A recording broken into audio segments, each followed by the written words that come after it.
美国做不到的科研创意并不等于是错的。中国科研人员如果沿着同样的道路前进，用小步快跑的策略，是有可能把型号率先搞出来的。各位网友大家好，我是包明。这期话题我们说的是中国腾云工程首飞成功，明显的领先美国。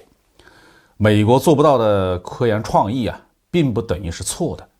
中国科研人员如果沿着同样的道路前进，用小步快跑的策略，是有可能把型号率先搞出来的。前几周美国军政高层吵得沸沸扬扬，说中国搞了一次部分轨道轰炸武器实验，其中还涉及到了高超音速导弹。但是很快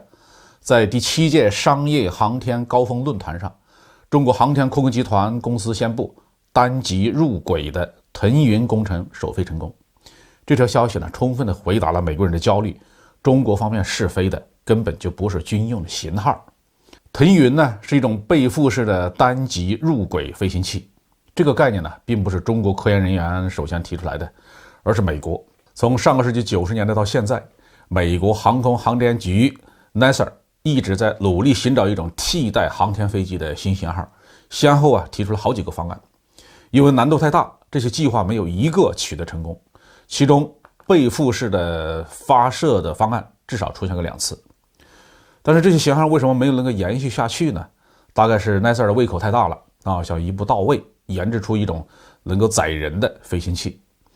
难度这么大，一再失败也就不足为奇了。相比之下NASA 的索比航天飞机方案却取得了成功，这就是后来移交给美国空军的 X-37B 无人空天飞机。目前我们已经知道的是，美国航空航天局科研项目之中已经没有了单级入轨的科研项目了，主要的经费都扔进了重返月球的阿尔特米斯计划当中。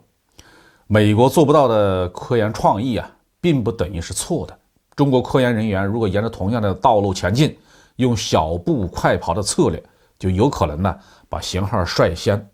研发出来，发射成功。这就是腾云飞行器的思路。腾云自始至终都不是一个保密的型号，更不是军用型号。在几年前的国际宇航联太空探索大会上，中国航天空客集团公司就展示了腾云计划的模型，当时还引发了新闻媒体的集中报道。其实就在这同一个时期，国内外的类似的想法是层出不穷。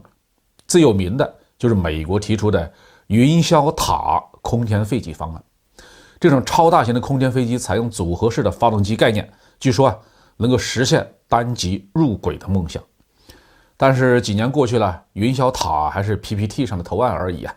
所以在国外很难有人会想到中国科研者是认真的，并且严格的按照进度来实施各种大型的试验乃至飞行实验。美国国防高级研究计划局 DARPA 的专家们抱怨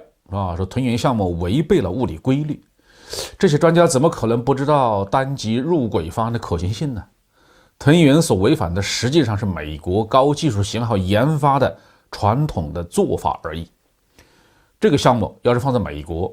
没有10到15年的时间和极为庞大的投资，是不可能做到试飞这一步的。8月份的中国航天发射记录中，确实在9强卫星发射中心实施了一次长征2号丙火箭的发射，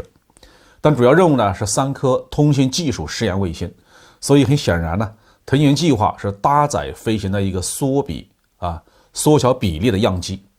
如果要想完全达到腾云工程的设计目标，今后还要研制全尺寸的样机，并且从一个地面机场水平滑跑起飞，进入大气层，再释放轨道器，这才算数。